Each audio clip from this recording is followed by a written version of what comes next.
Halo Sobat Jurnal Telegraf, jumpa lagi kita kali ini di pekan ini bincang hukum bersama pengacara muda Sulawesi Utara, Bung Michael Riamisat Yakobus.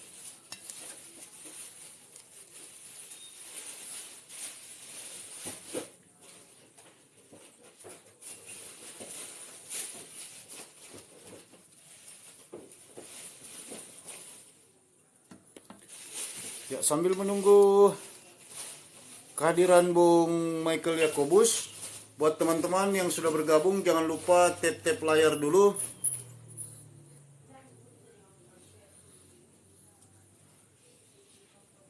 Ya, buat teman-teman yang sudah bergabung jangan lupa tap-tap layar dulu, diramaikan dulu live kita malam hari ini di Bincang Hukum bersama Michael Riamisar Yakobus SHMH dengan tema realitas hukum dalam asas equality before the law. Ya, buat penonton Jurnal Telegraf jangan lupa di tap-tap layar dulu, diramaikan dulu.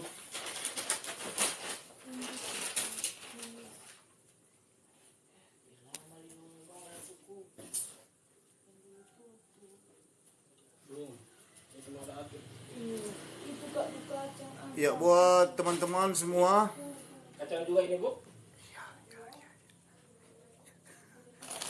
Iya, buat teman-teman yang sudah hadir.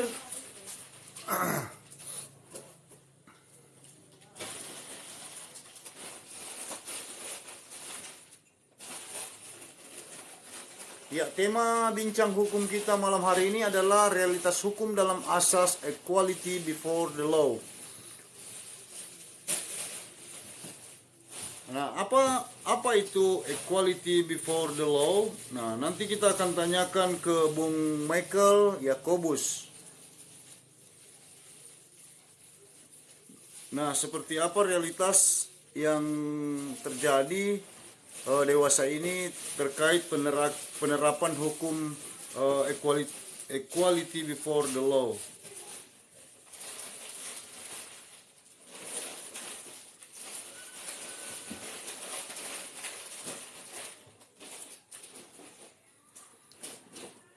Ya, buat teman-teman yang sudah bergabung jangan lupa di tap-tap layar dulu, jangan lupa diramaikan dulu sambil menunggu bintang tamu kita Bung Michael Yakobus dalam bincang hukum di pekan ini dengan tema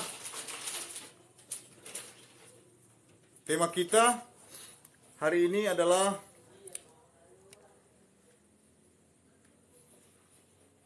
realitas hukum dalam asas equality before the law bersama Michael Riamisat Yakobus SHMH, pengacara muda Sulawesi Utara.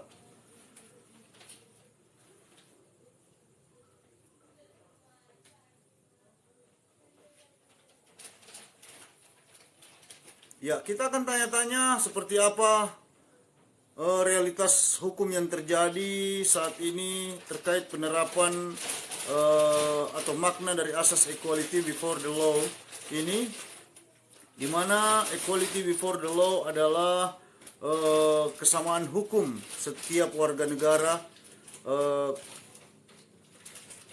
bersamaan kedudukannya dalam hukum. Nah,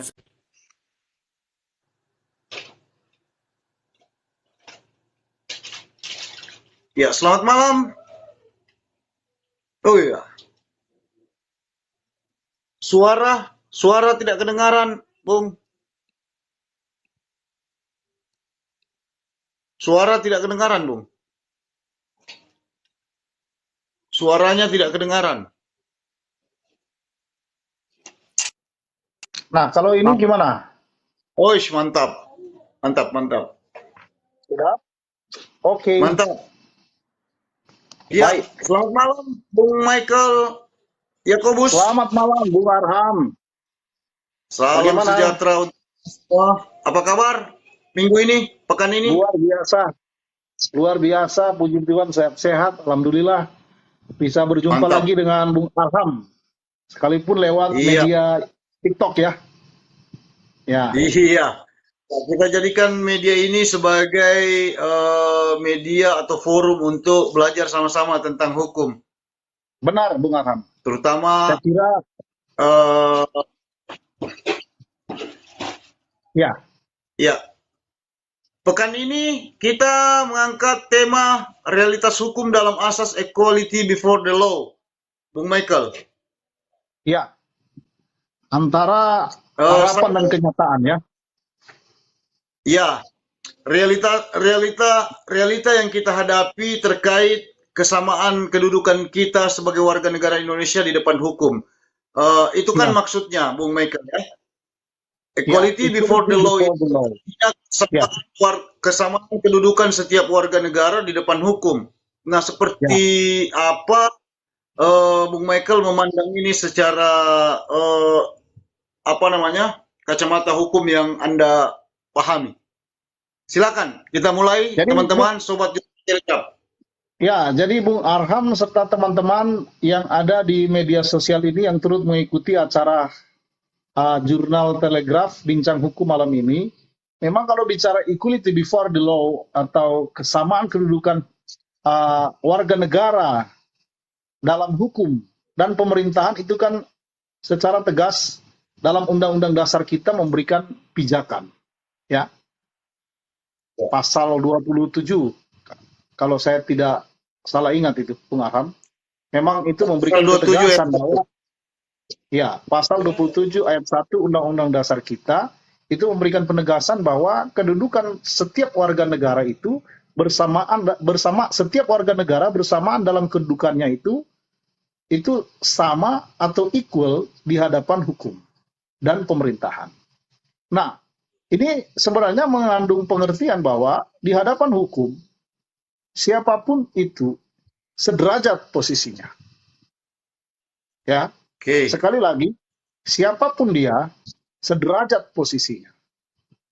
Implementasinya adalah bahwa ketika kita berbicara soal hukum atau bersengketa secara hukum, maka siapapun dia itu sama. Kemarin saya menonton salah satu tayangan persidangan di mana yang menjadi saksi pelapor itu adalah Bapak Luhut Binsar Panjaitan. Yang Ya. notabene adalah Menteri Koordinator Maritim dan Investasi hari ini. Ya. Ya. Di mana beliau duduk sebagai saksi korban di sana menyampaikan keterangan yang diminta oleh hakim sama dengan warga negara yang lain. Sama dengan Baik. korban pencurian yang lain di persidangan-persidangan yang lain.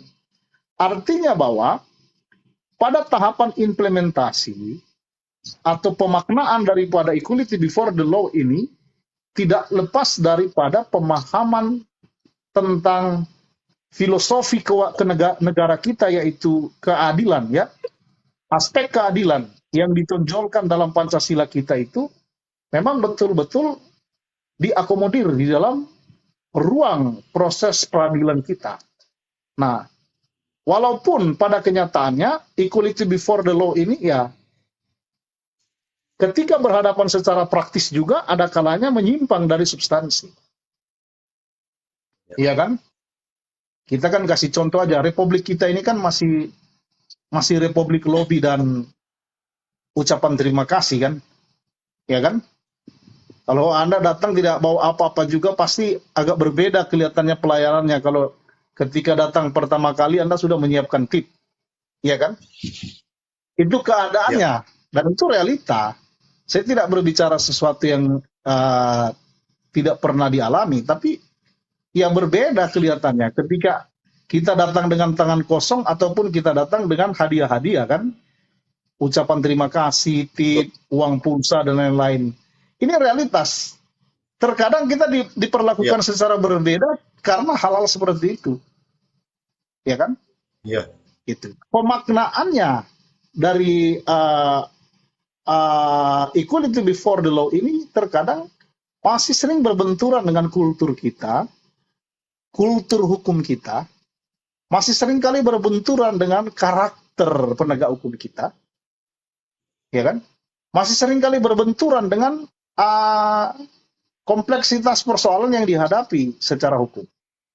Itu yang masih menjadi fakta dan realitas, ya kan? Iya. Gitu. Mungkin itu, Bung Aram. Silakan kalau masih ada hal yang perlu dipertanyakan. Iya. Jadi faktanya atau realitanya apa yang tercantum dalam pasal 27 ayat 1 Undang-Undang Dasar 1945 itu, konstitusi negara itu, sampai hari ini kalau menurut Bung Michael itu sudah progres penerapannya secara realita di tengah masyarakat kita itu sudah sampai di mana kalau Anda melihatnya? Ya, kalau kita angkakan dari 1 sampai 10, kita sudah mulai menuju pada angka 7 dan 8 begitu. Ya, artinya bahwa dengan perubahan-perubahan perubahan sistem bernegara, perubahan informasi dan teknologi hari ini, kita mulai masuk pada tahapan-tahapan proses-proses perbaikan sebenarnya, ya kan? Karena hari ini orang mulai tidak ketidakadilan itu seringkali tidak agak sedikit sukar untuk disembunyikan. Sebab kita punya media, bahkan orang-orang kadang-kadang ketika dia sudah punya data, bahkan rekaman ketidakadilan, ketika dia diperlakukan secara tidak adil oleh penegak hukum kita, dia bisa langsung memviralkan, ya kan? Nah, ruang ini yang saya lihat bahwa ruang yang sementara terbuka seperti ini juga menjadi sebuah pintu masuk bagi proses penegakan asas equality before the law dalam penegakan hukum kita. Begitu. Ya, mungkin agak lebih maju dari kalau kita mundur ke belakang pada tahun-tahun Orde Baru misalnya. Ya kan? Iya. Di awal-awal Orde Reformasi misalnya. Ya kan, diskriminasi suku, agama, ras dalam penegakan hukum kadang-kadang masih seringkali terjadi. Ya kan? Tapi dengan berkembangnya teknologi, dengan berkembangnya sistem pemerintahan, kemajuan negara yang secara step by step mulai tertata, saya lihat kesadaran atau kultur hukum kita mulai pelan-pelan terkoreksi. Begitu. Ya, antara harapan dan kenyataan memang kadang-kadang berbeda, kadang-kadang berbenturan, tetapi saya rasa kita sementara pada track yang benar. Menuju ke sana kita, Bung Arham. Gitu. Ya. Walaupun faktanya di lapangan orang yang datang ke penegak hukum, aparat penegak hukum melaporkan sebuah kasus hukum, bahkan dari kacamata kasat mata penampilan saja kadang pelayanan hukum yang didapat berbeda. Itu fakta di lapangan. Itu yang saya bilang, kita masih berbenturan dengan kultur. Legal culture kita itu masih seperti itu. Ya kan? Kadang-kadang bukannya di semua institusi hukum, baik itu aparat penegak hukum, termasuk kan pengacara juga ini bagian dari APH kan sebenarnya. Ya. Nah, apakah di sekolah-sekolah hukum ini kan hampir di semua negara equality before the law ini adalah masuk dalam konstitusi negara, dan harusnya ini menjadi dasar bagi setiap penegak hukum untuk memahami bahwa konstruksi hukum itu seperti ini loh. Semua manusia, semua warga negara sama. Ya. Tapi kenapa penerapannya harus kemudian berbeda kemudian di lapangan? Apa kalau hanya karena budaya kan sangat kalau di luar kan seperti apa itu Anda melihat? Memang Bung Aram, saya berkali-kali mengatakan dalam forum kita bahwa ada seorang ahli hukum Jerman namanya Gustav Radbruch.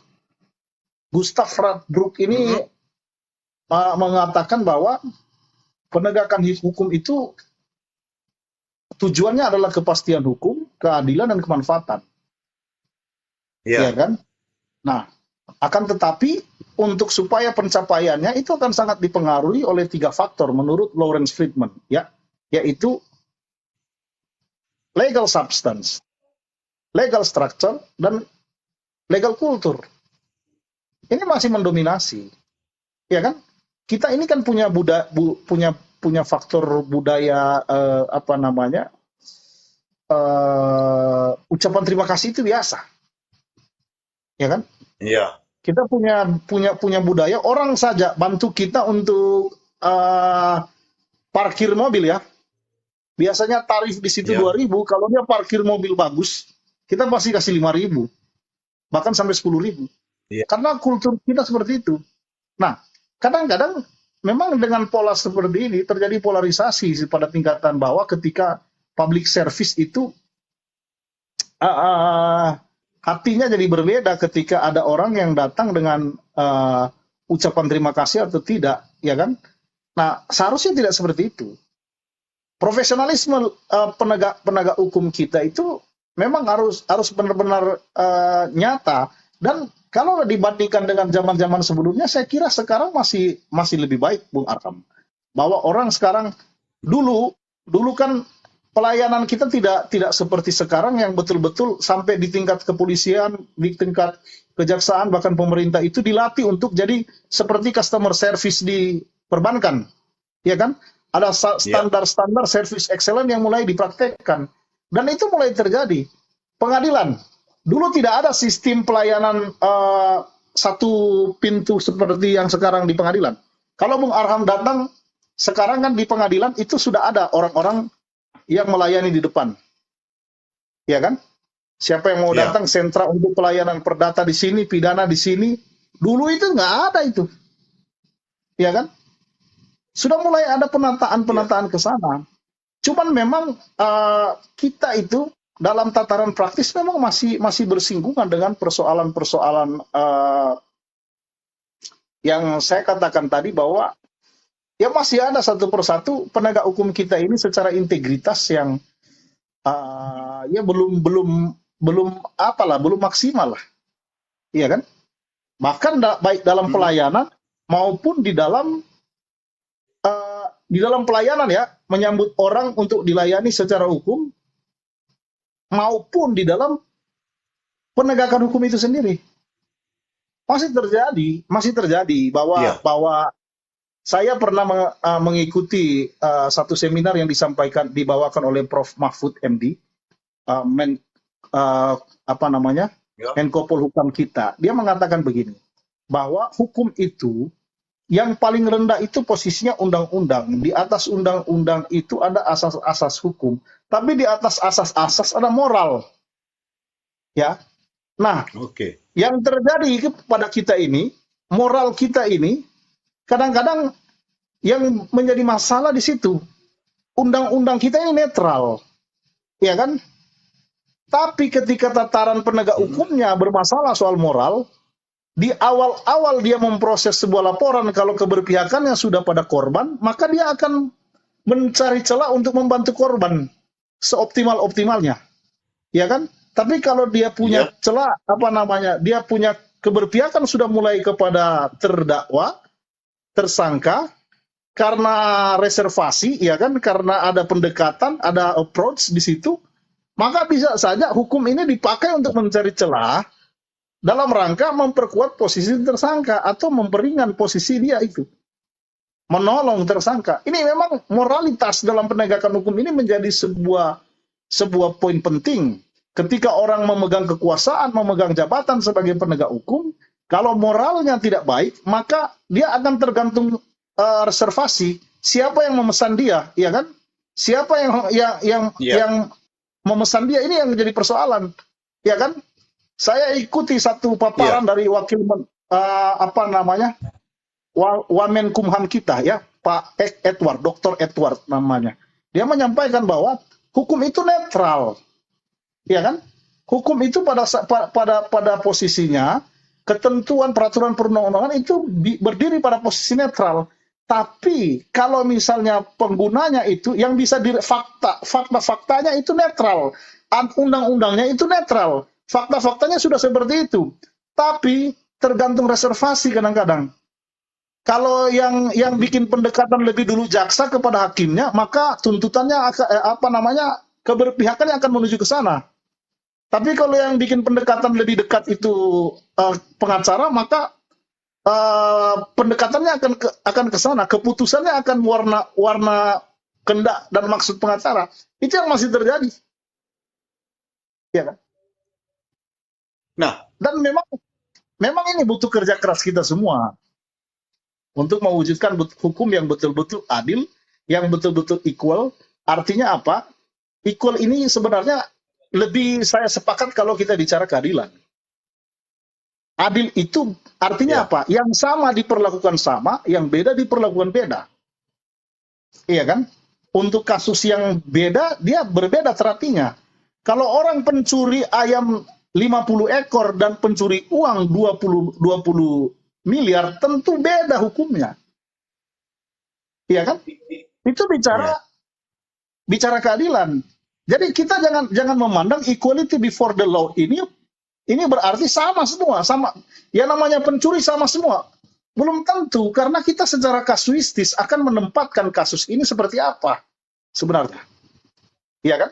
Artinya equality before the law ini ditempatkan pada penanganan kasusnya harus sama, tidak boleh dibeda-bedakan Iya. antara semua warga negara.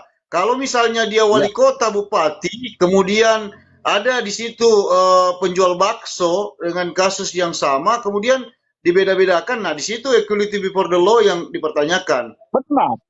Iya, benar. Itu equality before the law, artinya itu yang saya bilang, dia tidak bisa dilepaskan dari prinsip keadilan. Yang sama diperlakukan sama, yang berbeda diperlakukan berbeda. Oke. Iya. Jadi ini yang harus dipahami. Artinya gini, jangan sampai kita akhirnya memandang keliru semangat equality before the law ini dengan perspektif kita. Semua kita mau diperlakukan sama. Sama itu belum tentu adil. Iya kan? Ya, Karena yang sama diperlakukan sama, yang beda diperlakukan beda. Iya. Ya, kasuistis. Gitu. Betul. Secara kasuistis akan dimaknai gitu. Nah, ini ada pertanyaan nih. Sebelum kita lanjut, mungkin bisa dijawab. Berarti penegakan hukum tergantung pada bagaimana cara mengambil hati para penegak hukum. Dari Joshua Paparang. Ya. Jadi Pak Joshua, yang saya maksudkan ini idealnya tidak seperti itu. Tapi itu yang saya bilang, kita masih berbenturan dengan kultur. Kultur hukum kita ini kita masih secara praktis ini negara ini masih negara lobby begitu. Ini kenyataan loh. Iya kan? Ini kenyataan. Saya tidak mau bicara di tataran angan-angan. Begitu. Bahwa atau karena kita gimana Bung Arok? Atau karena kita masih dipengaruhi oleh hukum kolonial? Tidak juga sebenarnya. Bukan persoalan hukumnya, tapi memang terkadang kita menjumpai persoalan karakter penegak hukumnya. Personal, oknum. Iya kan? Ya, tapi karena personal oknum ini sudah merata, ya kan? Hampir semua memperlakukan ini hampir sama perilakunya, maka terdapat justifikasi. Kalau tidak seperti itu, kita melawan arus. Ya. Begitu. Jadi seakan-akan barang salah itu jadi benar sudah. Bisa saja seperti itu. Tergantung approach. Makanya saya bilang bahwa idealnya tidak seperti itu, Pak Joshua. Harusnya idealnya bahwa hukum itu harus berdiri di atas keadilan, kebenaran, dan berdiri di atas kesederajatan, ya kan? Walaupun itu kasuistis. Ya, walaupun itu kasuistis, kita juga tidak boleh memandang sama. Makanya saya bilang, ketika masuk di dalam mulai dari Orde Baru, Orde Reformasi, sekarang yang sementara kita jalani ini, ada perbaikan-perbaikan dari kultur penegak hukum kita, mulai ada perbaikan. Apalagi dengan majunya ilmu pengetahuan teknologi yang selama ini kita mulai ada keterbukaan media sosial, internet, maka ada banyak penegak-penegak hukum kita mulai pertama selain mulai terbangun kesadarannya, tapi juga mulai ada kewaspadaan. Jangan-jangan, iya kan? Jangan-jangan diviralkan. Jangan-jangan, iya kan? Itu yang terjadi. Ya. Idealnya tidak seperti itu. Ya. Memang beberapa tahun terakhir persoalan hukum ini masyarakat menganggap bahwa hukum kita ini kan tajamnya itu hanya kepada mereka yang masyarakat biasa yang tidak punya jabatan, tidak punya jaringan, tidak punya link, Itu. tidak punya Orang kan, kekuasaan. Nah, ya, kemudian orang-orang yang berkuasa, yang punya uang, yang punya jaringan, punya link, itu enak saja mempermainkan hukum. ya, begini, Bung Aram, kan masih menjadi sebuah sorotan ketika orang berbicara bahwa kadang-kadang hukum kita ini tajam ke bawah, tumpul ke atas, ya kan? Ya, Gitu. Ya kan, tajam kepada masyarakat kecil yang tidak punya akses, tidak punya kekuasaan, ya kan, tidak punya duit, kadang masih seperti itu. Tapi dengan kita harus optimis bahwa track kita sementara jalan hari ini. Apalagi dengan kontrol sosial dari masyarakat, ya kan? Kontrol dari publik hari ini begitu sangat luar biasa. Ya kan, apa-apa kasus yang dibantu oleh masyarakat untuk diviralkan langsung jadi bahan sorotan secara nasional, ya kan? Tidak sedikit kasus-kasus yang kemudian Menko Polhukam kita itu ada kasus-kasus viral yang menonjol, dapat sorotan, terangkat ke publik, langsung turun tangan, ya kan?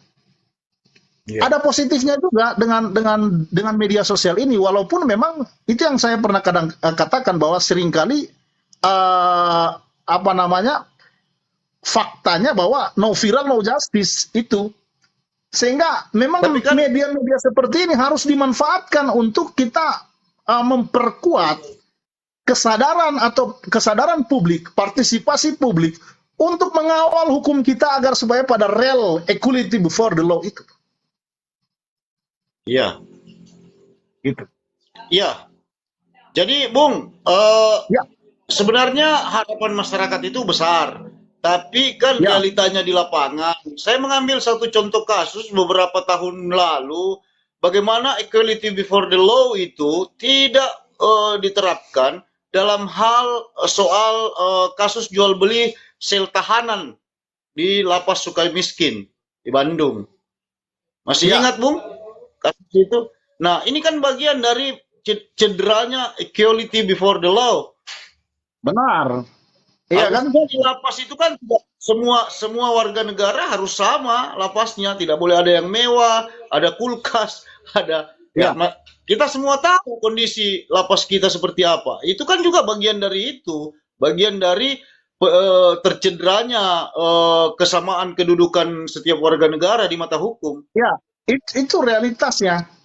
Ya, kita kan masih teringat kita pada kasus Gayus Tambunan kan?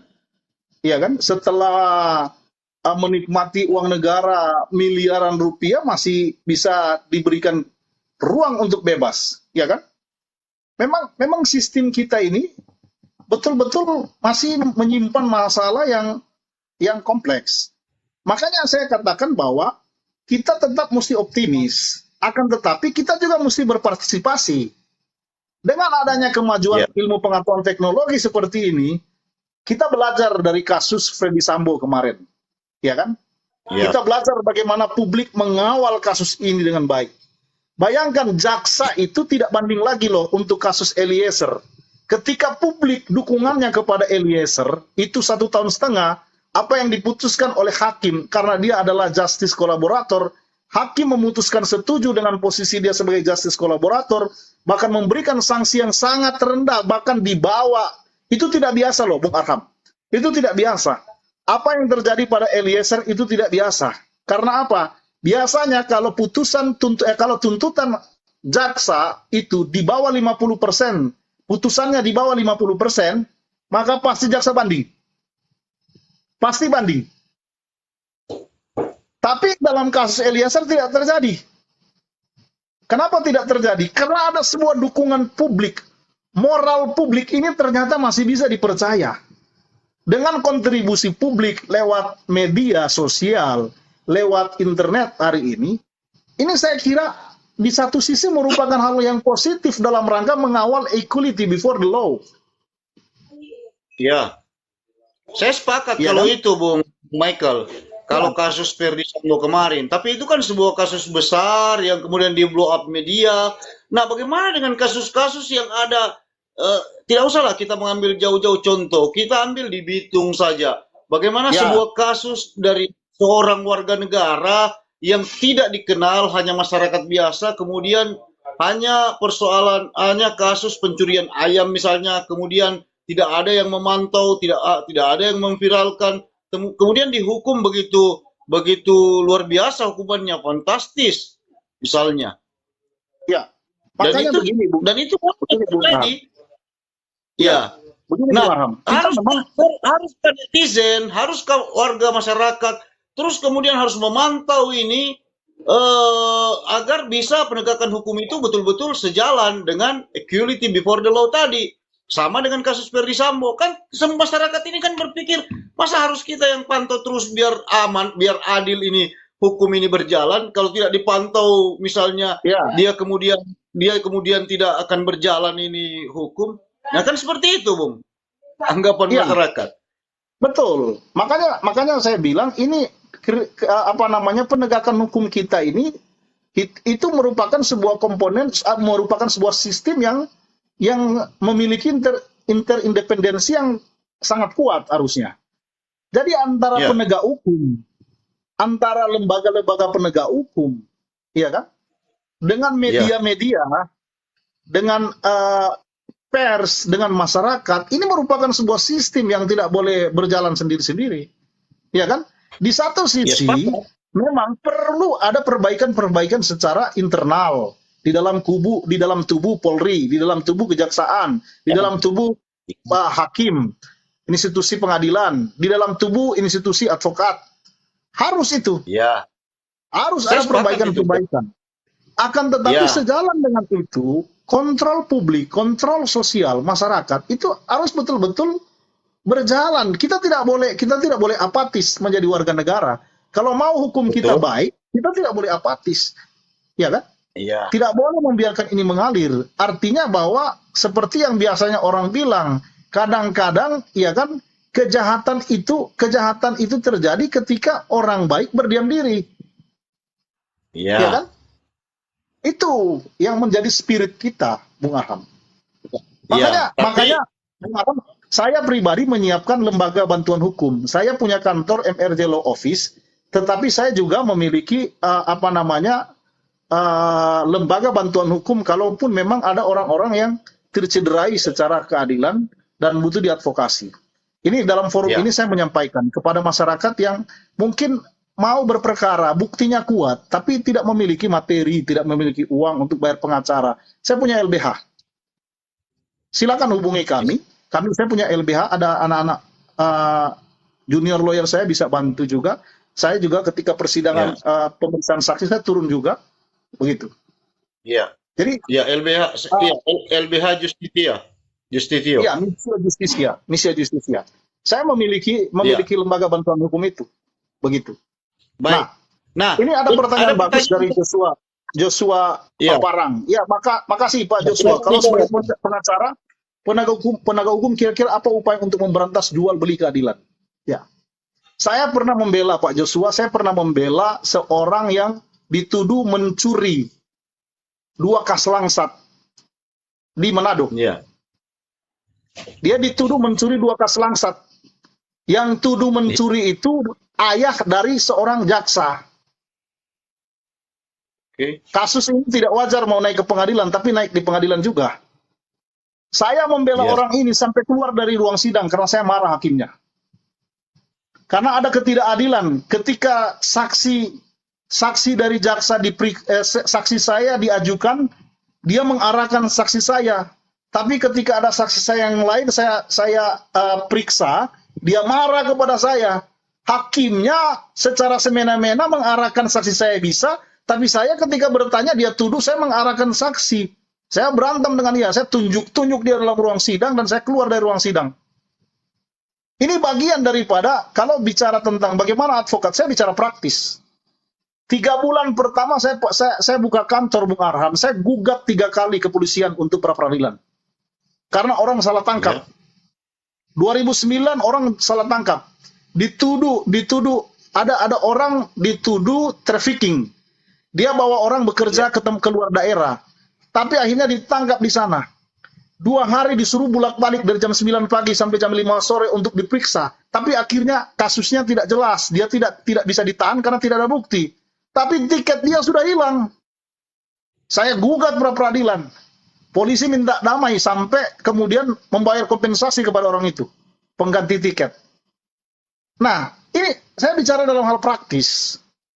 Bagaimana advokat memberantas jual beli keadilan ketika ada orang yang diperlakukan secara tidak adil. Saya jujur saja, ada satu perkara saya di luar daerah, saya dimintai uang untuk bayar, ya. Karena kebetulan objeknya itu adalah hotel, ya. Saya dimintai uang. Orang hakimnya kenal sama saya, tapi saya dimintai uang. Saya tolak untuk memberi. Kalah saya. Cara saya melawan dia apa? Saya kumpul masyarakat, kita demo di pengadilan. Yes. Gitu. Saya kalah, hotelnya punya sertifikat tapi kalah. Kalau oleh orang yang menggugat tidak punya bukti dasar kepemilikan. Cuma putusan-putusan pengadilan yang ujungnya putusan itu NO. Bukan final. Tidak ada keputusan final isi putusannya, tapi dia menang. Saya ajak orang-orang di kampung itu, kita lakukan demo, protes ke pengadilan negeri, bahkan ke pengadilan tinggi, kita membawa laporan kita, minta keadilan. Di putusan pengadilan tinggi kita menang. Mahkamah Agung juga kita menang. Bahkan sampai peninjauan kembali kita menang juga. Ya, kita belajar mulai dari diri sendiri, Pak Yosua Paparan. Kita belajar mulai dari diri sendiri. Bagaimana kemudian kalau ada kebenaran yang harus kita bela, harus kita perjuangkan. Kita mesti konsisten dengan perjuangan itu. Gitu. Ya. Baik. Artinya Ya. ada titik tertentu kita bisa bicara dengan baik-baik. Tapi kalau ada sesuatu yang memang betul-betul tidak bisa kita kompromi, ada caranya kita melawan. Saya punya klien, salah seorang hukum tua di Minahasa Utara beberapa tahun yang lalu. Ditahan. Cuman karena uang 2,5 juta dia minta ke masyarakat untuk pengukuran tanah. Pengukurannya dilaksanakan loh, Bung Arham. Tapi kok dia ditahan? Dan biaya itu biaya legal. Gara-gara 2,5 juta dia ditahan. Yang saya buat apa? Waktu itu kami kumpul orang-orang masyarakatnya, bikin demo. Kita bikin demo di kejaksaan, kita bikin demo di pengadilan. Akhirnya apa? Sampai di pengadilan hakim menangguhkan dia. Bukan cuma menangguhkan, putusan hakim waktu itu, karena kita mampu mengangkat fakta-fakta secara benar dan tepat, bahwa orang ini tidak salah, dibebaskan dia. Iya. Bebas, di pengadilan negeri bebas, di pengadilan tinggi juga bebas. Di Mahkamah Agung bebas. Gitu. Ya. Butuh keberanian yang cukup untuk melawan ketidakadilan. Dan melawan praktek-praktek seperti itu. Ya, baik. Ya, Bung Michael, terkait persoalan equality before the law ini, seorang sosiolog dunia, saya mau mengutip dulu ini, salah satu sosiolog dunia, Donald Black, itu dalam bukunya yang berjudul The Behavior of Law, mengatakan bahwa proses bekerjanya hukum, di samping menegakkan pasal-pasal dalam undang-undang, juga dipengaruhi oleh faktor di luar hukum. Salah satunya adalah faktor stratifikasi sosial. Semakin kuat stratifikasi sosial, maksudnya semakin kuat kedudukan seseorang di tengah masyarakat, maka dia semakin berpotensi untuk mendapatkan perlakuan berbeda di depan hukum. Sama juga sebaliknya, semakin lemah stratifikasi sosial seseorang di tengah masyarakat, dia pun akan semakin, istilahnya orang Bitung, dipandang enteng dalam penanganan hukumnya. Ya. Ya, kita kadang-kadang menjumpai realitas seperti itu, Bung Arham. Tidak bisa dipungkiri. Tapi kasuistis. Ya. Ya. Artinya bahwa ya dalam titik tertentu ya mungkin saja kalau di kota-kota besar sudah tidak terlalu terlihat, tapi bisa saja di posisi-posisi pojok daripada bangsa ini, daripada Indonesia, ya kan? Di kota, di tempat-tempat terpencil, mungkin belum seperti di Bitung lah penegakan hukumnya, ya kan? Stratifikasi sosial itu masih sangat mempengaruhi. Dan itu yang saya bilang, itu yang namanya kultur hukum sebenarnya. Legal culture. Gitu. Itu yang Legal terjadi. culture. Iya. Ya. Dan kita bertarung dengan itu. Makanya saya bilang bahwa selagi kita memiliki akses untuk melakukan perlawanan, ya kita harus berani melakukan perlawanan. Sehingga begini, saya belajar dari awal jadi pengacara, saya belajar bahwa bagaimana kemudian kita melakukan pembelaan secara optimal itu akan memunculkan keseganan terhadap penegak hukum yang lain. Sehingga orang susah sekalipun kalau kita pegang, orang akan berhitung, hati-hati. Jangan memperlakukan orang susah dengan semena-mena. Gitu. Iya. Saya mengalami proses itu. Makanya memang seorang advokat harus mampu membentuk citra dirinya secara berintegritas dan profesional dalam membela klien, supaya dia memiliki wibawa sebagai penegak hukum ketika berhadapan dengan penegak hukum yang lain. Walaupun memang kadang-kadang kita siap untuk dibenci, Bung Ara. Ya kan? Di beberapa kesempatan saya menerima kalimat-kalimat negatif dari penegak hukum yang lain. Aduh, repot kalau dia ini yang jadi lawyer. Ya kan? Karena kita tidak diam kalau ketidakadilan terjadi di depan mata kita. Waktu pembuktian dalam persidangan, kalau ketidakadilan ada di situ, saya merasa tidak ada manfaatnya saya lawyer kalau ada di depan persidangan, kemudian saya diam kalau klien saya diperlakukan secara tidak adil. Ya. Gitu. Beberapa kali saya mesti berdebat. Beberapa kali mesti marah. Karena memang begitu. Kalau kita tidak kritis, tidak profesional, maka kita ketika sebagai lawyer membela klien kita, itu tidak memiliki cukup wibawa sebagai penegak hukum, ya kan? Tapi kalau orang susah dibela oleh pengacara yang baik, pengacara yang berintegritas, itu pasti disegani. Iya. Kasusnya pasti akan diperhatikan, ya kan? Makanya memang ya, saya dari awal saya jadi lawyer, saya belajar bahwa jangan membela klien cuman karena berapa duit yang dia kasih. Gitu. Saya berupaya, orang yang cuman kasih ongkos, dulu saya pernah bantu orang cuman kasih ongkos jalan 200.000 rupiah, tapi kita berantem sama orang cuman gara-gara bela orang ini. Bahkan ada yang tidak bayar, dimaki-maki juga saya ketika eksekusi. Ada perkara saya sama sekali tidak minta uang dari awal sampai akhir. Bahkan orang ini sampai meninggal, anaknya yang meneruskan perkara tanahnya. Di tahap eksekusi, nama saya diteriak-teriaki oleh lawan. Padahal saya sepeser duit pun saya tidak terima perkara itu. Malah saya keluar uang untuk bantu orang itu. Tapi karena dia benar, punya sertifikat, Pak. Dia punya sertifikat hak milik loh, Bung Aram. Orang cuma menyewa di tanah dia, kemudian tidak mau keluar lagi di situ. Akhirnya saya gugat perdata. Gugat sampai Mahkamah Agung menang. Sudah gugat Mahkamah Agung menang, dia gugat lagi perlawanan, istrinya melakukan gugatan. Saya kalah di pengadilan negeri.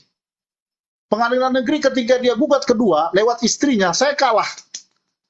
Bayangkan Bung Aram, mau banding kala itu, sudah tidak punya duit ini klien saya ini. Saya yang keluar uang untuk bayar. Karena memang orang susah. Saya bayar. Menang di pengadilan tinggi. Lawannya mengajukan kasasi, menang lagi di kasasi. Ketika eksekusi, nama saya diteriak-teriak oleh lawan. Pengacara kurang ajar dan lain, dikata-katai macam-macam. Tapi ya sudah begitu. Kita membela orang susah sama dengan kita membela orang yang berduit yang membayar kita. Ya. Kalau mau equality before the law harus dimulai dari kita. Jangan terlalu Dari banyak para- melihat. Ya, dari para penegak hukum. Saya tidak mau bicara tentang orang lain. Kalau kita terlalu banyak mengkritisi juga institusi orang lain bisa berbenturan. Tapi saya bicara apa adanya tentang perjuangan kami. Itu tidak bayar sepeser pun loh, Bung Afam. Bisa dicek orangnya. Ada orang Bitung. Baik, biar menarik bincang kita malam ini. Saya coba undang dulu mana dia? Wah, so hilang. Saya mau mendengar dari sisi APH yang lain. Kebetulan tadi ada Kompol Muhammad Aswar yang memang rutin mengikuti bincang hukum kita ini, Bung Michael. Ya, tapi kelihatannya beliau sudah tidak ada ini. Iya, saya mau coba undang, mau dengar juga pendapatnya tentang bagaimana pendapat beliau terkait kesamaan kedudukan kita warga negara di depan hukum itu. Nah, sambil menunggu beliau, lanjut, Bung Michael. Jadi itu yang saya bilang. Kalau kita mau mulai kesederajatan sebagai advokat, ya kita mulai dari orang yang kita layani. Jangan melayani orang, sebagai advokat saya belajar untuk itu, Bung Aram. Jangan melayani orang cuma karena sakunya. Ya kan? Karena berapa duit yang dia bisa tawarkan ke kita. Tidak bayar sekalipun kalau orang itu benar. Kita harus berani untuk melawan arus. Saya bilang tadi, perkara saya pencurian 2 kas langsat itu di pengadilan negeri dihukum. Pengadilan tinggi dihukum. Kami kasasi sampai Mahkamah Agung. Padahal cuma hukum percobaan, tapi karena orangnya akan jadi terpidana, perkaranya tidak wajar, saya ajukan kasasi. Menang di kasasi. Dia bayar saya cuma bayar dengan langsat juga, Pak Bung Arham. Saya akhirnya pergi ke kebunnya dia, dan dia memberikan langsat kepada saya. Upah saya langsat. Tapi saya bangga, Bung Arham. Kita bangga karena apa? Kita mau memperlakukan orang miskin yang benar sama dengan orang kaya yang benar. Ya, karena dalam hukum dalam status equality for the law tidak ada miskin, tidak ada kaya, tidak ada pejabat, tidak ada masyarakat. Ya. Benar. Tidak ada silakan, masalah, tidak ada masalah perbedaan agama di situ. Tidak ada warna kulit, tidak ada. Saya Bung Aram, ini saya advokat, saya Kristen loh. Tapi saya pernah mendamaikan orang di pengadilan agama loh. Iya. Saya mendamaikan mereka di pengadilan agama. Klien saya Muslim, pengadilan agama, bersengketa, diperdamaikan mereka. Bahkan ada klien saya juga, kakak beradik, mereka agamanya berbeda, tapi saya ngomong satu sama lain, saya fasilitasi. Bertemulah mereka. Ya bukan persoalan agama. Kita melayani orang bukan karena suku, agama, ras, bukan karena stratifikasi sosialnya, bukan karena berapa banyak duit yang bisa dia bayar. Di situ letaknya equality before the law. Kita mulai memperlakukan orang itu sama sebagai manusia yang sederajat. Di situ prinsipnya sebenarnya. Ya, prinsip equality before the law ini kan prinsip hak asasi manusia sebenarnya. Pada intinya itu. Kalau bicara hak asasi manusia kan setiap manusia itu harus sama diperlakukannya. Benar. Kan itu. Benar. Jadi itu substansinya. Kalau kita mau menghargai orang sebagai manusia, ketika dia ada nilai kebenaran yang harus kita perjuangkan, ya kita harus berdiri di sana sebagai pembela. Saya satu saat saya pernah mengalami loh, Bung Aram. Klien saya di Tahuna, ya, saling WhatsAppan untuk bicara tentang uang jasa. Saya tawarkan uang jasa, nggak mampu bayar dia. Tapi saya lihat, wah orang ini wajib dibela dia. Orang sudah umur 74 tahun loh, dituduh memalsukan surat. Saya akhirnya WhatsApp ke anaknya, kalau tidak mampu bayar, tidak usah bayar. Saya layani. Saya pergi, siapkan aja transportasi, saya layani, tidak usah bayar jasa saya. Saya bilang kepada istri saya bilang begini, kita membela orang bukan cuma karena profesi, tapi kalau ada kebenaran yang harus kita tegakkan, kita mesti muncul. Begitulah advokat. Saya kira spirit ini harus sama dengan penegak hukum yang lain. Kalau kita punya semangat yang sama, polisi, kejaksaan, tidak semata-mata menjalankan profesi kita, tetapi ketidakadilan, ketidakbenaran yang harus kita luruskan itu kita sepakat pada tataran itu, maka saya yakin pasti equality before the law ini akan mampu diterjemahkan dengan baik. Ya. Ya, Jadi, Yosua harus berani melawan arus. ya. Harus Ya, berani melawan dijawab-jawab arus. dulu. Ya, kita harus berani melawan Dijawab-jawab arus. dulu. Ya.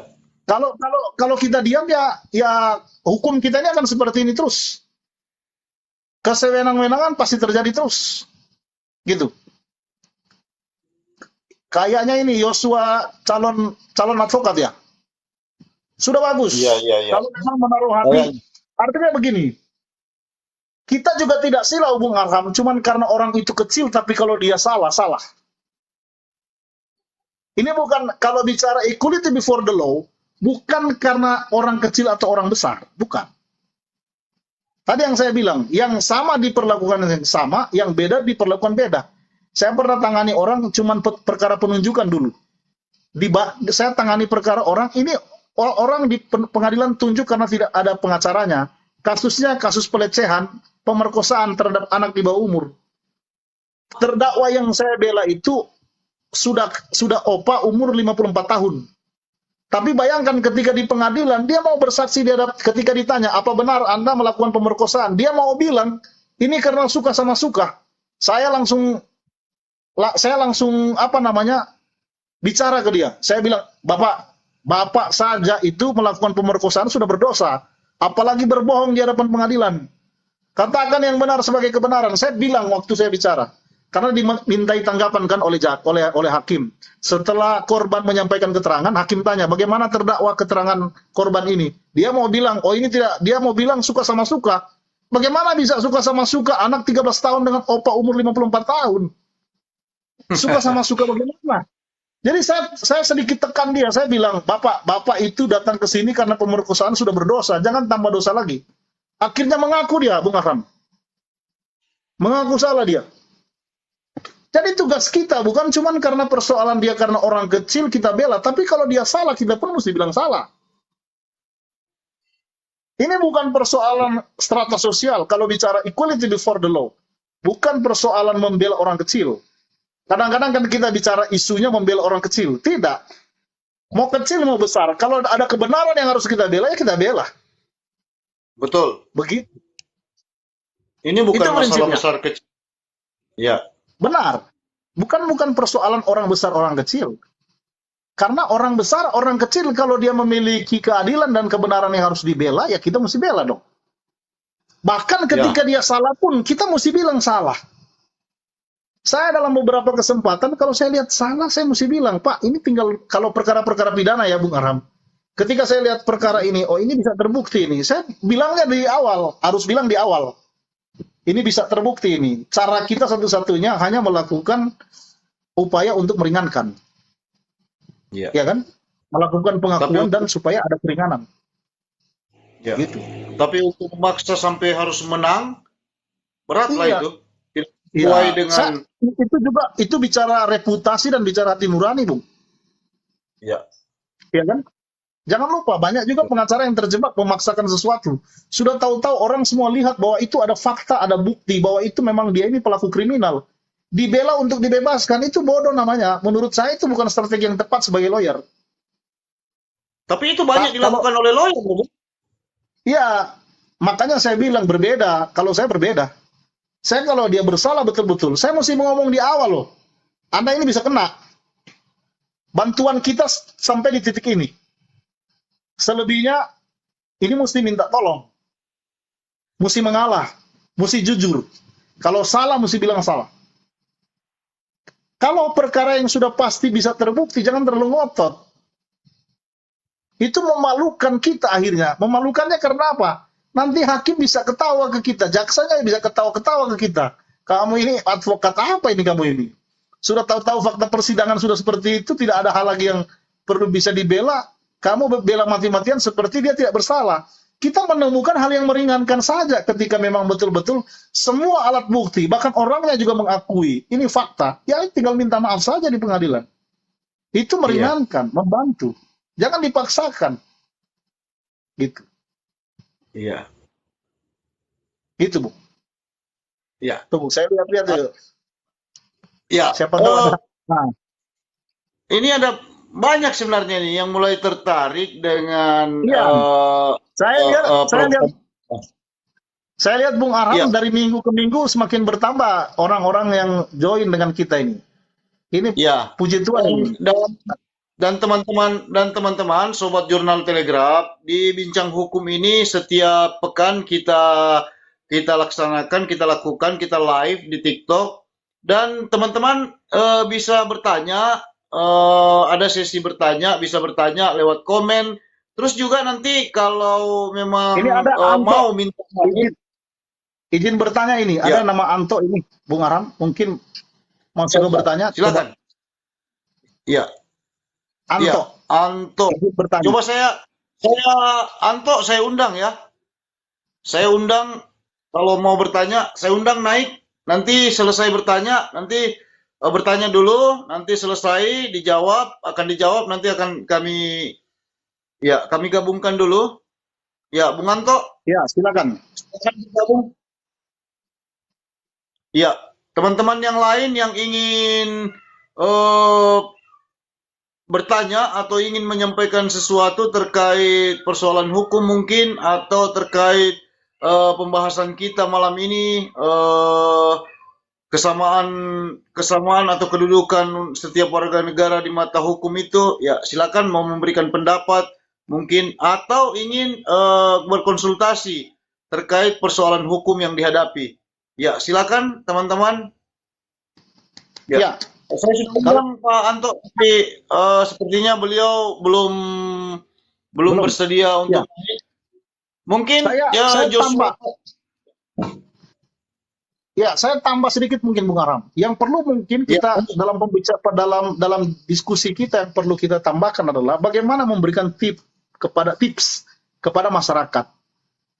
Ya, Ya kan? Supaya kemudian dia tidak diperlakukan secara tidak adil.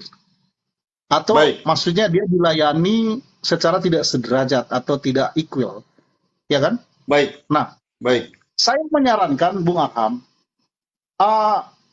kalau ada masyarakat yang membutuhkan pembelaan, kemudian membutuhkan akan mengajukan laporan atau mengajukan gugatan, baiknya hal yang pertama yang perlu dia lakukan, cari orang yang tepat untuk mengkonsultasikan, ya kan? Kita sudah banyak fasilitas yang dibuat oleh negara. Sekarang ada perda bantuan hukum yang sementara dibuat di Kota Bitung, ya kan? Iya. Saya berharap itu bisa berlaku efektif sehingga ada banyak orang-orang yang mau memperjuangkan keadilan, memperjuangkan haknya, tapi terbentur karena biaya bisa diakomodasi di situ. Ya toh? Iya. Artinya bahwa lebih baik dia konsultasikan terlebih dahulu daripada dapat panggilan untuk menghadap, diperiksa, diminta klarifikasi tanpa didampingi, akhirnya salah jawab, terjebak, biar benar akhirnya jadi salah.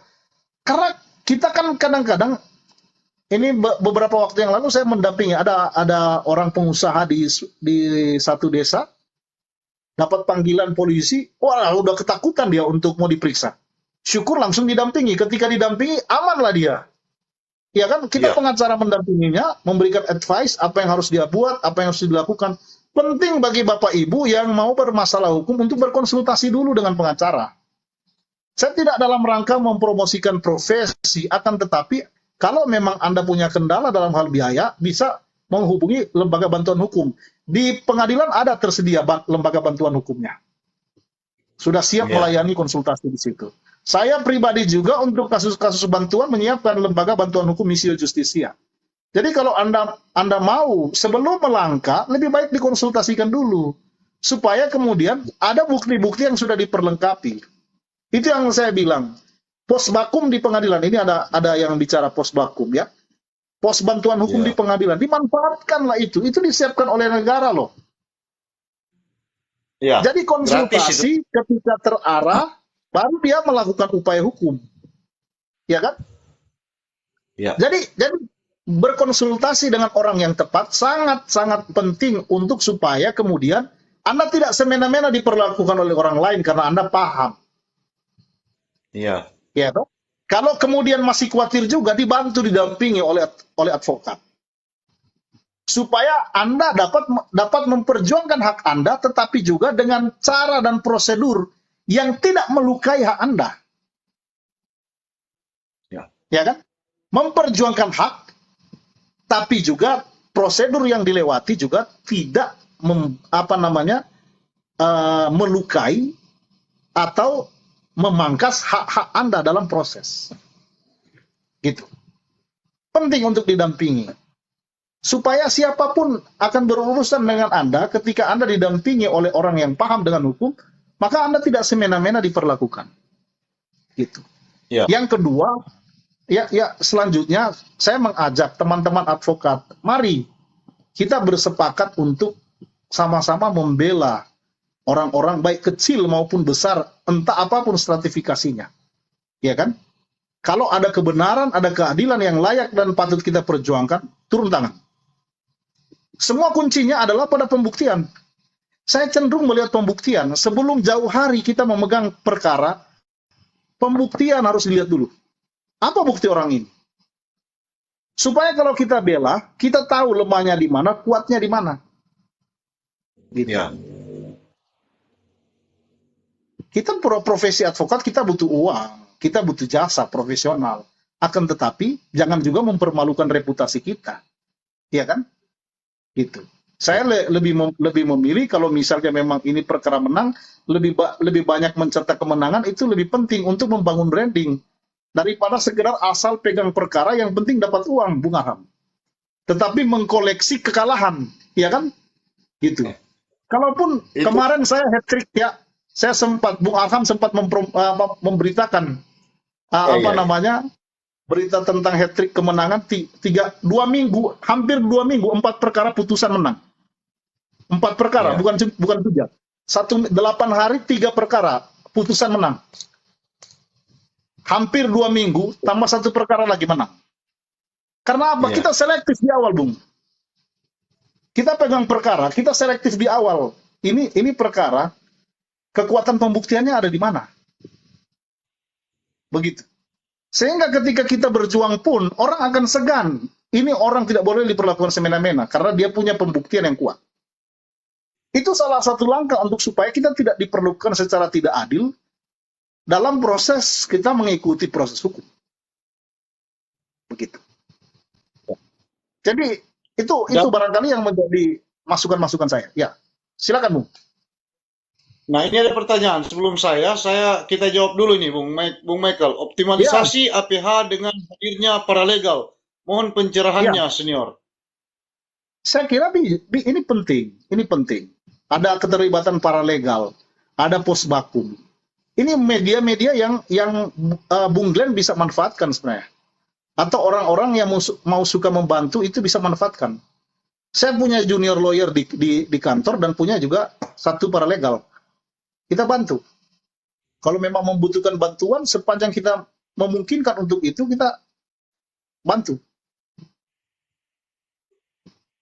Gitu. Oke. Karena ada kalanya memang ini betul. Menurut Bung Anto, kadang-kadang proses hukum formal itu tidak efektif menyelesaikan masalah. Betul, ada keadaan tertentu yang kita butuh pertemukan untuk mediasi dan selesai. Ya. Cara kekeluargaan. Ya, itu yang saya bilang. Ini perkara saya, kakak beradik ini saling gugat. Gitu. Saling gugat. Perkara saya, kakak beradik saling gugat. Saling gugat. Di pengadilan agama mereka saling gugat. Laporan polisi di Polda mereka lapor. Akhirnya apa? Saya datangi lawannya. Lawannya satu orang adiknya dan 1 orang kakaknya. Saya bicara dengan dia, dengan mereka berdua. Saya bilang, Om, Tante, ini hidup ini kan lebih hari lebih tua, lebih singkat. Janganlah kita habiskan di sengketa terus-menerus. Ini kan menang jadi arang kalah jadi abu. Saya bikin pendekatan, akhirnya ketemu. Berdamai mereka, Bung. Tidak perlu Iya. ada proses hukum formal lagi lewat pengadilan. Gugatan dicabut di pengadilan karena mereka berdamai. Iya. Gitu. Dan ini menurut Anto nih, Bung Michael, yang tidak efektif itu maksudnya pencuri mangga sama pencuri uang negara hukumnya tidak efektif. Ya, Hukumannya maksudnya. Ya, hukumannya. ya, Begini, Bung. Makanya begini, saya kuliah S3 sekarang ini dan sementara saya membuat penelitian bagaimana keberpihakan penegakan hukum tindak pidana korupsi kita itu lebih kepada restorasinya. Jangan hanya mengejar pemenjaraan, hukum penjara orang, tapi karena tidak ada restorasinya, hartanya masih banyak, dia pakai hartanya untuk dapat fasilitas nyaman di penjara. ya, Tidak efektif kan? Saya di beberapa diskusi kami di kuliah, saya bilang, penegakan hukum kita untuk tipikor hari ini masih memberantas orang yang mencuri uang negara dengan cara yang merugikan negara juga. ya, Kenapa saya bilang begitu? Berapa banyak uang yang harus dihabiskan untuk menyelesaikan satu perkara? Saya dapat data DIPA tahun 2021 kalau tidak keliru itu. Saya dapat data dari ICW atau data Transparansi Internasional Indonesia atau ICW kalau saya tidak keliru. Datanya jelas. Biaya perkara satu perkara itu korupsi bisa 100 juta lebih. Satu perkara. Uang negara hilang di situ 100 juta untuk penegakan hukum. Tapi uang negara yang dicuri belum pasti nilainya dikembalikan berapa. Penegakan hukum kita di tipikor ini cenderungnya masih dibalas dendam, penjarakan saja orang. Tapi kita lupa yang lebih penting daripada itu, bagaimana uang hasil korupsi itu kembali ke negara dan dikonversi menjadi program-program kerakyatan. ya. Atau Itu yang jauh lebih kalau penting sebenarnya. kalau saya melihat justru lembaga anti rasuah kita justru banyakkan pencitraan, tangkap-tangkap Iya, korupsi ini, tangkap-tangkap tangan. iya. Sekarang ini kan coba kalau data kasus korupsi yang diusut itu bisa didapat, tapi berapa uang negara yang diselamatkan? Setiap tahun berapa uang negara waktu orang dimasukkan ke penjara karena kasus korupsi? Pertanyaannya berapa uang negara yang kembali?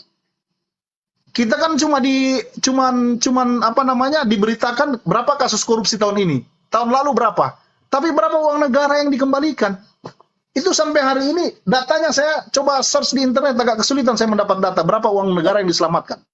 Tidak ada data lengkap. Dari berapa ratus uang negara yang dikeluarkan, berapa yang diselamatkan? Uang negara yang diselamatkan. Kita menegakkan hukum habis duit setelah dia masuk penjara, duit negara pun dipakai untuk membiayai hidup dia di penjara. Tapi uang hasil korupsi dia boleh dia pakai supaya dapat AC di penjara. Ya, Jadi belum tentu saya melihat perlu ada optimalisasi untuk mengefektifkan penegakan hukum tindak pidana korupsi. Ya, gitu. Penjara ya, bukan satu-satunya solusi. Gitu. koruptor lebih berhak dimiskinkan daripada eksekusi mati. Iya, saya lebih setuju Saya sepakat. begitu. Kenapa kita tidak bikin seperti pajak? Pidana pajak kita kalau orang pajak ada kasus pajak kemudian dia ambil uang negara, orang sudah bayar pajak ya, seharusnya dia store ke negara. Transaksi jual beli. Pajak PPN kalau nggak salah itu atau PPH, dia mesti store, dia tidak store, dia ambil. Itu bisa dihukum sampai 4 kali lipat. Tindak pidana perpajakan. Kenapa di korupsi kita tidak bikin begitu? Iya kan, 1 miliar dihukum saja, disita aset-asetnya untuk bayar 4 kali lipat dari itu. Iya kan? Dan Ya, uangnya betul-betul diarahkan untuk program yang jelas demi kesejahteraan rakyat. ya bahkan terindikasi napi-napi koruptor ya di lapas ini justru hidup enak, bisa keluar masuk, bisa Benar. bersantai di lapas. satu hal yang masih saya prihatin sampai hari ini, RUU perampasan aset itu belum berani dibahas Belum DPR. disahkan. Ya, belum pernah Jangankan dibahas. Bung, jangankan disahkan, dibahas aja sampai hari ini pemerintah mesti gedor-gedor pintu DPR. RUU-nya sudah ada. Tapi Sudah sampai ada, hari sudah ada. ini belum jadi prioritas untuk dibahas oleh DPR kita. Ya, Padahal kalau RUU ini disahkan, maka penegakan hukum di bidang tindak pidana korupsi kita itu akan lebih berkualitas. Karena yang dikejar bukan hanya pemenjaraan, tapi perampasan aset. ya. Supaya negara mendapat kompensasi yang jelas. Saya malah Begitu. berpikir begini, Bung Michael. Ini kehadiran lembaga anti rasuah kita justru manfaatnya tidak terlalu banyak sebenarnya untuk pemberantasan korupsi di Indonesia. Ya lebih baik kalau menurut saya sih ya dikembalikan saja ke penegak hukum yang ya ke polisi saja atau jaksa. Saya kira memang adanya Komisi Pemberantasan Korupsi,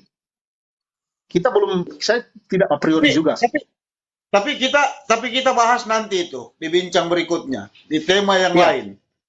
Oke, Jadi- kita kembali back to the equality before the law, ya. Equality before the law. Nah, Ya. kalau menurut Bung Michael, yang tepatnya itu seperti apa? Kita ini mau dikatakan sama di depan hukum, tapi faktanya tidak sama. Kalau tetangga saya yang tukang ojek bermasalah hukum dipanggil oleh aparat penegak hukum, perlakuannya pasti berbeda kalau salah satu kepala dinas di sini yang bermasalah hukum. Ya. Nah, itu kan fakta. Ya, makanya saya bilang tampilnya penegak-penegak hukum, pembela-pembela, advokat-advokat yang terbeban dengan diskriminasi, terbeban dengan ketidakadilan itu penting.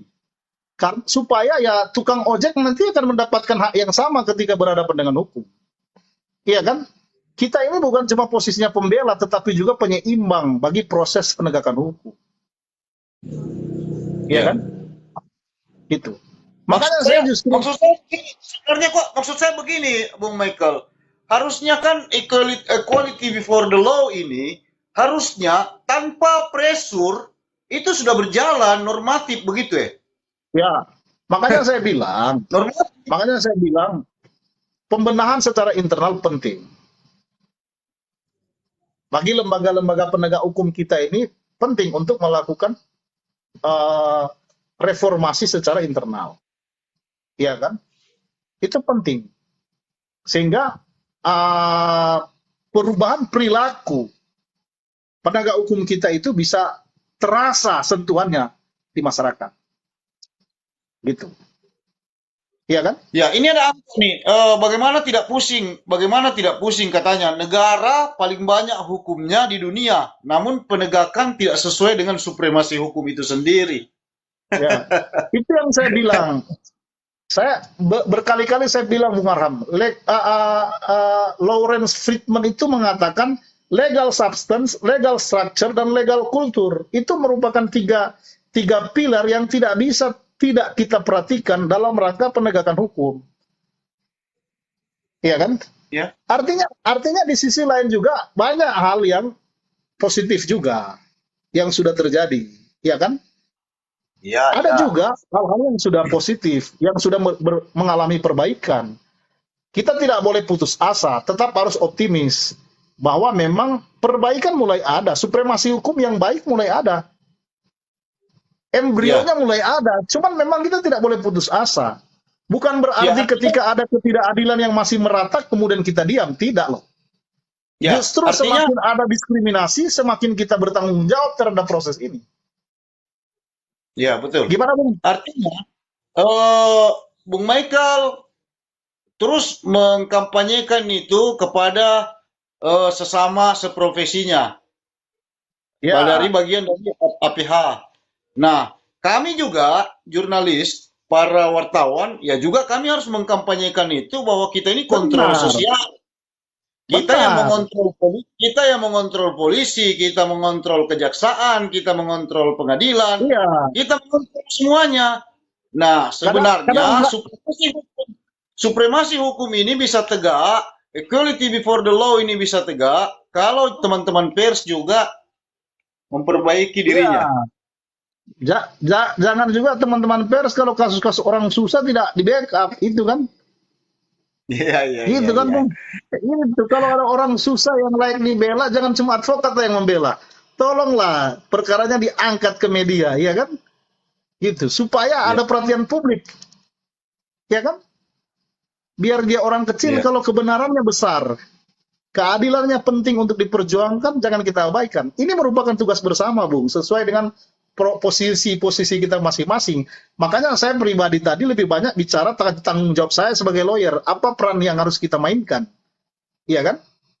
Dan saya kira, Bung Arham, minggu depan atau minggu-minggu berikut, mari cari case-case orang-orang tertindas, termasuk orang kecil yang teraniaya. Kita angkat, kita bahas di sini. Iya. Iya kan? Nanti akan Kalau kita kalau coba. itu terjadi, Bu, kalau itu terjadi, luar biasa. Bincang hukum Ya, kita ini akan menjadi semakin menarik. Gitu. Coba ya, cari. Di Bitung sini, di mana masih ada orang susah yang tidak dibela haknya, padahal dia benar, kita angkat, suruh dia gabung, atau bila perlu dia ada di samping Bung Arham nanti. Bisa menjelaskan kasusnya. Kita tanggapi. Dan siap, kalau memang memungkinkan untuk LBH saya turun untuk advokasi. siap. Begitu. Ya. Kita akan melakukan itu di minggu-minggu ke depan, di pekan-pekan selanjutnya. Mungkin ada teman-teman yang ingin naik untuk berbincang di Begini, sini atau ya, menyampaikan persoalan hukum. Nah, ini Bung Anto, makanya Insinyur Soekarno katakan penjajahan sudah tidak ada, namun penjajah dalam negeri lebih kejam. ya. Iya, iya, iya. Makanya Bung Anto, orang-orang seperti Bung Anto yang kritis seperti ini, kalau minggu-minggu depan ada orang yang butuh dibela, bawa ke Bung Arham, kita angkat di media seperti ini. Ya, Ya kan? silakan, Biar ini menjadi silakan. konsumsi publik dan kita kawal ini. Ya kan? Iya, Supaya jangan sampai kita cuma bicara ketidakadilan dan equality before the law dalam tataran diskusi. Ya kan? iya. Gitu. Saya kira menarik loh. Kita, Kalau misalnya di samping Bung Arham ada orang yang bisa share. Kalaupun dia malu, pakai aja masker. iya. Ya kan? Kita bisa diskusi Baik. lebih panjang. Ya kan? Akan kita coba hadirkan Bung Michael. Nanti Ya. kami akan mencoba mencari warga atau masyarakat yang mungkin mengalami apa namanya kesulitan dalam menyelesaikan persoalan hukum yang dialaminya. Nah, nanti Ya. kita akan coba dampingi dan kita akan berbincang dengan mereka terkait apa kendalanya. Apakah memang di situ ada persoalannya? Apakah memang di penyidik atau di Ya. penuntut atau di mana? Ya. Usul ke Ya. depan jika bisa diusahakan diundang semua unsur APH, bisa kejaksaan, kepolisian dan advokat. Iya, itu nanti diskusi berarti, diskusi bukan live di TikTok itu. Ada forumnya sendiri itu Bung Glenn, ya. Ya. Jadi nanti kalau Ada. ini bincang-bincang hukum ini bincang hukum dengan Bung Michael ini memang kerjasama Jurnal Telegraph sebagai sebuah media yang berupaya untuk menerapkan salah satu fungsi jurnalis, fungsi pers yaitu mengedukasi masyarakat. Lewat bincang hukum kami mencoba mengedukasi lewat edukasi-edukasi hukum. Karena kebetulan Bung Michael sepakat maka kita bikinlah forum ini. Nah, Ya. kalau untuk menghadirkan semua APH itu diskusi publik itu ada ranahnya nanti. Nanti kita akan Ya. bikin. Tapi untuk waktu dekat ini kita untuk di Bitung mau angkat dulu masalah kawasan ekonomi khusus. Karena KIK ini mati segan hidup tak mau.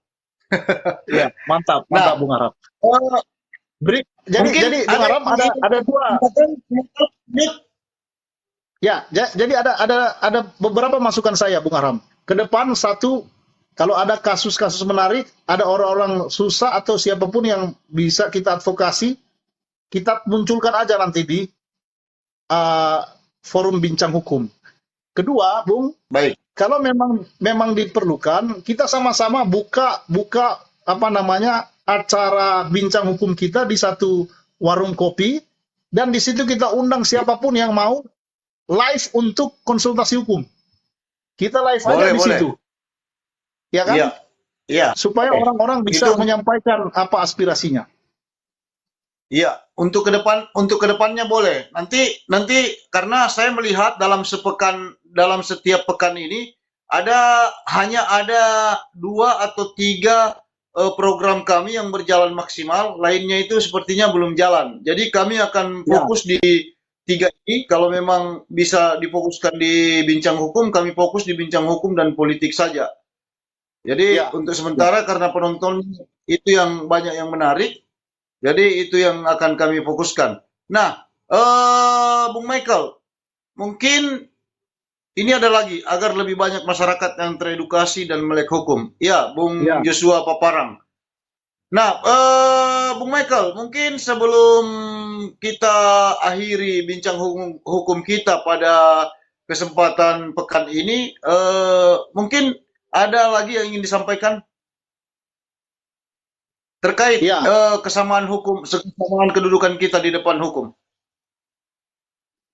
equality before the law itu pada prinsipnya bukan cuma sebuah asas, tapi itu merupakan panggilan untuk diperjuangkan. Jadi kalau dia hanya berbunyi asas yang secara tekstual tercantum dalam konstitusi, maka itu hanya sebuah pasal yang mati, tanpa ada perjuangan-perjuangan konkret menuju ke sana.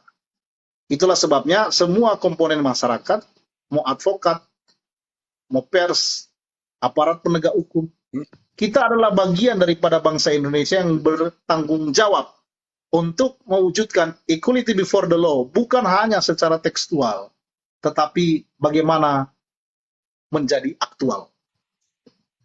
Demikian. Oke. Baik. Terima kasih. Mungkin pekan depan nanti kita akan bahas tema yang lain, Bung Michael.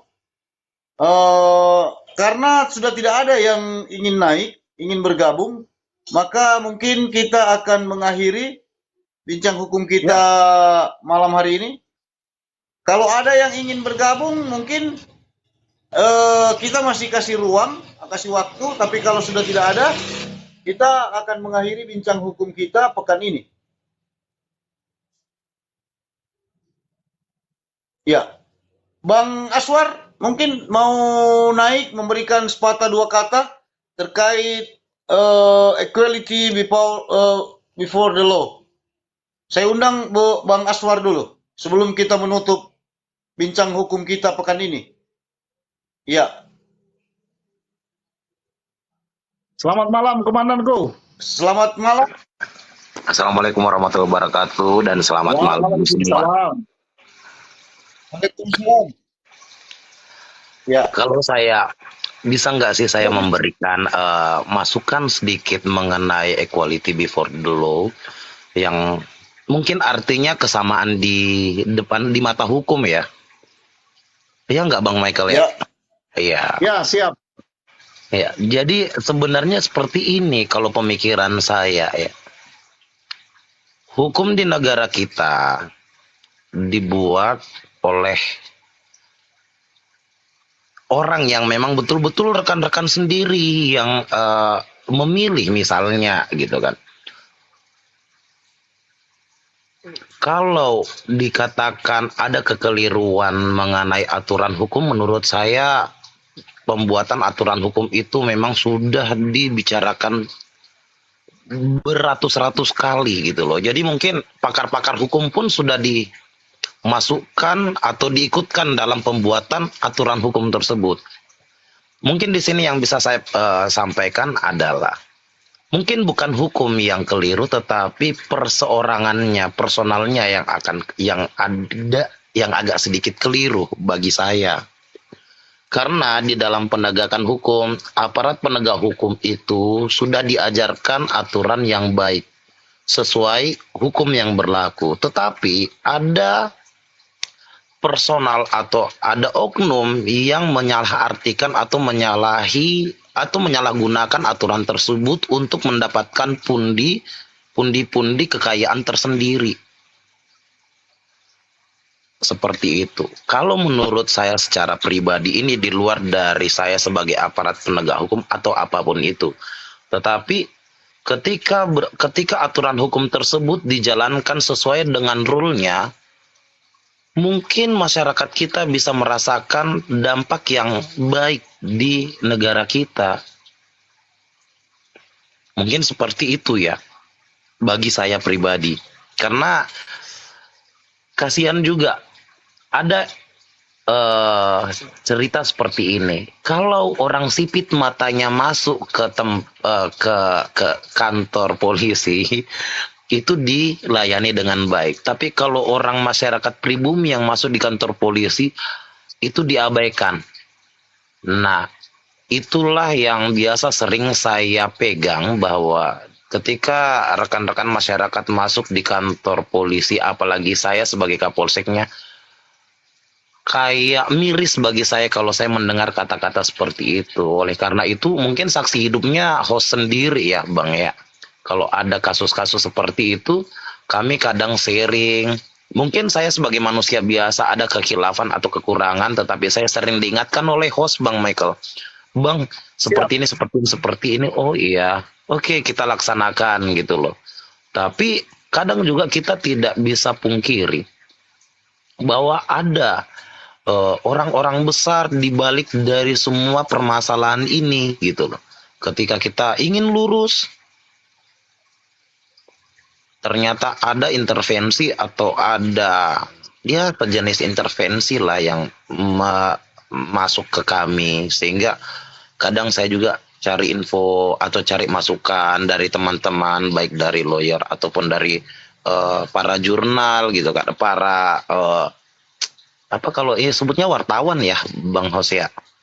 Para teman-teman kita wartawan di lapangan, gimana menurutnya seperti ini gitu loh.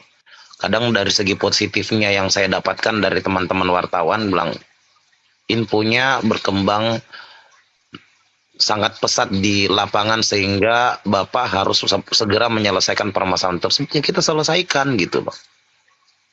Tetapi ingat rekan-rekan semuanya bahwa kami juga di setiap harinya memang itu adalah tugas kami gitu. Tugas kami untuk menyelesaikan suatu permasalahan yang dilaporkan di kantor kami.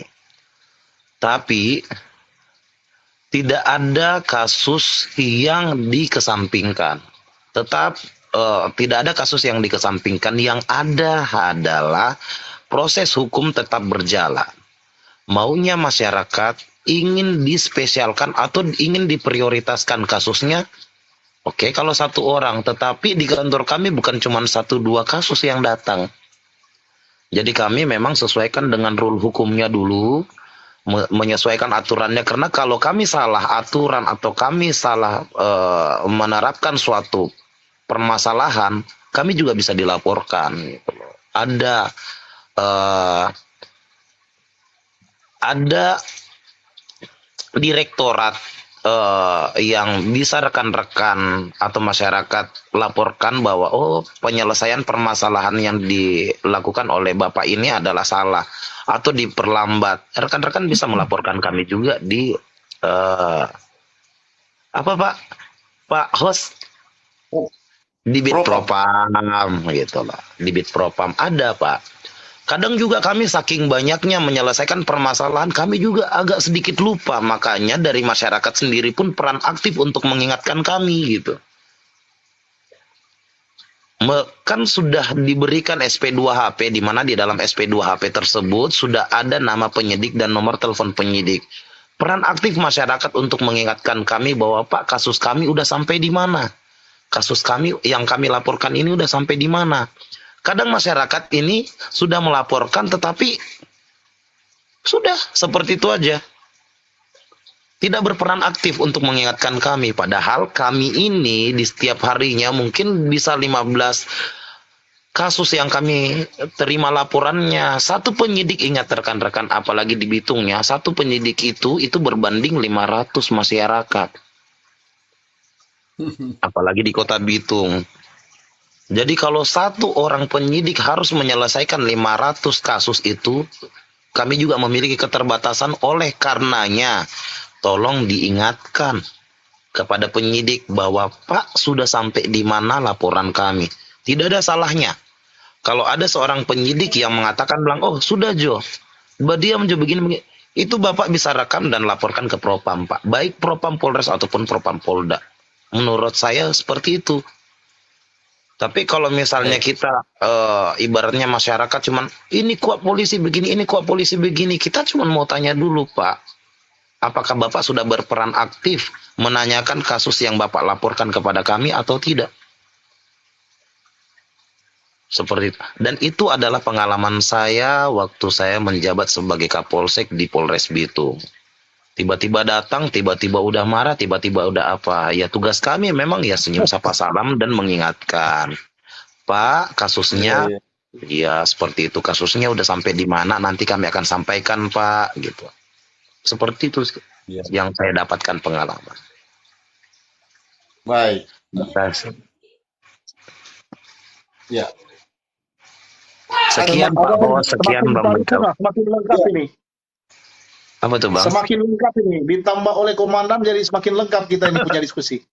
Iya, semakin lengkap tapi koin saya nggak ada. Sayang loh, ini acara live TikTok ini yang dilakukan oleh jurnal ini edukasi tinggi, edukasinya luar biasa loh. Edukasinya luar biasa. Ya, ibaratnya simbiosis mutualismenya belum jalan ya, Bang Hos ya. Oh enggak, gitu. Poin tidak usah. Norek kan masih tahu toh, masih tersimpan toh. Nggak usah poin. Kalau poin itu Oh iya, betul Pak.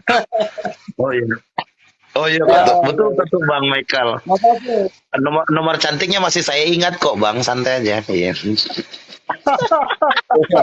Makasih Bang, makasih. Ya, makasih Bangnya, gue turun ya Bang. Iya. Makasih Pak Komandan. Iya. Terima kasih Kompol Muhammad Aswad Nur yang saat ini bertugas di Polda Sulawesi Utara, mantan Kapolsek Matuari Polres Bitung. Nah,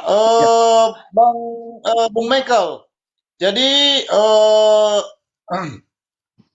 karena kita diselingi dengan kehadiran Pak Aswar tadi, maka Bung Michael kembali harus memberikan closing statement sebelum kita jadi, betul-betul menutup. Saya ingat Bung Arham dengan penyampaian dari komandan tadi.